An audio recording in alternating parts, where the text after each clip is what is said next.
தமிழகத்தில் நிறைய பாலியல் வன்புணர்வுகள் நடந்துட்டுருக்கு. கடந்த 2 நாட்களாக தாம்பரம் அரசினர் சேவை விடுதியில் ஒரு பெண் குழந்தை 8வது படிக்கக்கூடிய பெண் குழந்தைக்கு மிக மோசமான பாலியல் வன்புணர்வு சம்பவம் நடந்திருக்கு.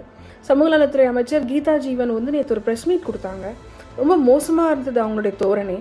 இன்னும் சொல்லப்போனால் நிருபர்களுடைய கேள்விக்கு அவங்க நிறைய கிண்டலாக சிரிச்சுக்கிட்டே பதில் சொல்லிட்டு இருந்தாங்க. அது மட்டும் இல்லாமல் அந்த வாட்ச்மேன், அந்த குழந்தையோட வாக்குமூலத்தால் தான் அந்த வாட்ச்மேனை அரெஸ்ட் பண்ணியிருக்காங்க.